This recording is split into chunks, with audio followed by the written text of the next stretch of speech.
Today's Tips du Jour mailbag question comes to us from New Jersey. Robert, I have a classical guitar that has action that is too high at the 12th fret, but very little saddle at the bridge. How can I lower the action? Thanks, Austin in New Jersey. Austin, if this were a steel string guitar, it would be a candidate for a neck reset. However, it's major surgery on a classical guitar to do a neck reset. But there are a few possibilities. Now, I've got a guitar on my bench that came in from Texas last week that has exactly this problem. Now, I know what you're thinking. What a coincidence, right? I know. Let's go take a look at it. So using my LMI string height gauge, I've determined that I'm about 1 millimeter high on the 6th string at the 12th fret and about 3/4 of a millimeter high on the 1st string at the 12th fret. So I need to lower the saddle. So it's a 2-to-1 ratio. If I need to lower the action by a whole millimeter at the 12th fret, back here I need to lower it twice that, so 2 millimeters. And on the bass side, I have enough bone exposed that I can do that. On the 1st string, I need to lower it a whole 1.5 millimeters here at the saddle. And I don't have that much bone exposed. It's very close. So one of the options is just get it down as close as you can and live with the high action on that 1st string. On the 6th string, the action would be fine. That's option number 1. Option number 2 would be to get out my block plane and remove a little bit of the bridge over here on the saddle slot so that the bone would be more exposed. On this guitar, it's going to be really close, so probably shaving off a 0.5 millimeter or so off that bridge would do the trick. And in my opinion, that's perfectly doable. If you had to remove, 1 millimeter, 2, 3, 4, then you don't want to do that. But just a 0.5 millimeter to 1 millimeter or so, that's perfectly doable in my book. Option number 3 would be to pull all of the frets out of the fretboard and then plane an angle into the fretboard. If you plane more on the nut end, then you're going to increase the angle back there at the bridge end, therefore exposing more saddle when it comes time to set your action. And that's what the client on this guitar has opted to do. So this guitar will get a complete new fret job, also the planing of the fretboard to increase the angle slightly. It's close enough that just removing a little bit on the nut end will get me enough to have enough saddle exposed back on the bridge end. In extreme cases, where you don't have enough fretboard thickness to do that, you want to go ahead and replace the fretboard with a thicker fretboard and perhaps even taller fret wire. Now, those are options that all need to be discussed with the client. This client has decided to go with option number 3, which is pull the frets, plane a little bit here on the nut end, and increase the angle. So let's get going. So the first thing I need to do is pull all of the frets. Now, pulling the frets out, you need to be very careful that you don't chip the fretboard and damage it.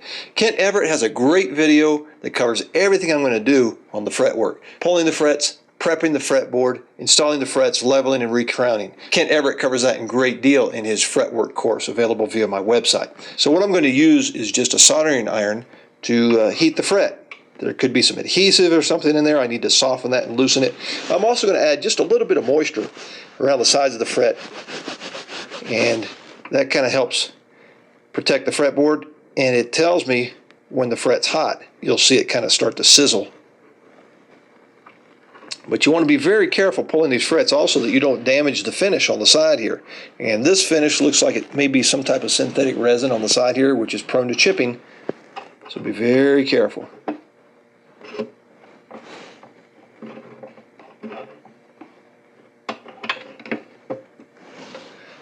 There we go, 1 down, 19 more to go.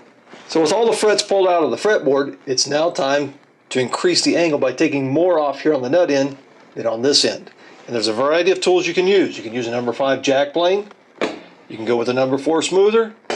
You can even use a scraper type plane, or even a leveling type bar with some very coarse grit, 60, 80 grit paper, and put on there and concentrate on this end. Now remember, if you have a radius in your fretboard, maintain that radius. I'll probably use a combination of all of the tools and the sandpaper to increase the angle that I want. Then I'll check it with a straight edge to make sure I've got enough angle back here to start putting things back together.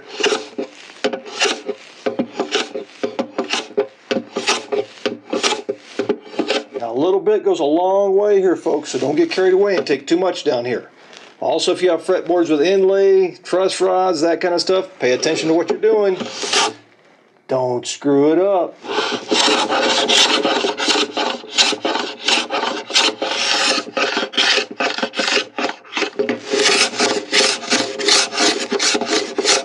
Once I've planed this into the fretboard, I'm going to go ahead and level it again with my leveling bar, concentrating on this end.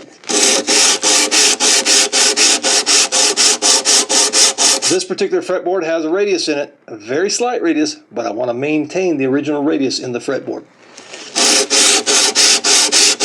When I'm done planing the angle into the fretboard that allows me to have enough saddle exposed to get the correct action of the 12th fret, I'm going to go ahead and deepen the slots again.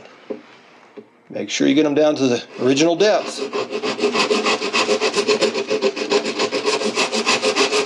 And a fret slotting blade works well for that.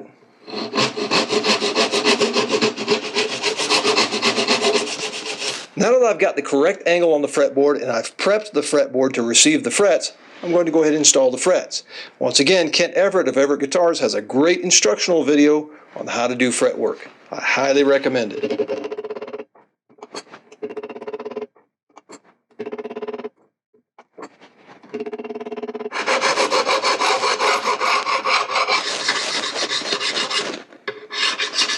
After a little fret work to level and re-crown, this guitar is now ready for strings.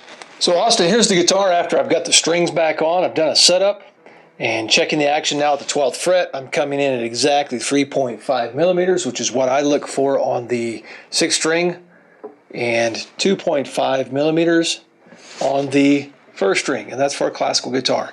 And I was able to do all that, and I didn't even have to take any off the saddle. I almost had to put a shim under it to get the action I wanted, but it came out just right just by planing a different angle into the fretboard. So life's good. So Austin in New Jersey, thank you for your question. And with these options available to you, I think you can figure out a way to lower that action. And happy building.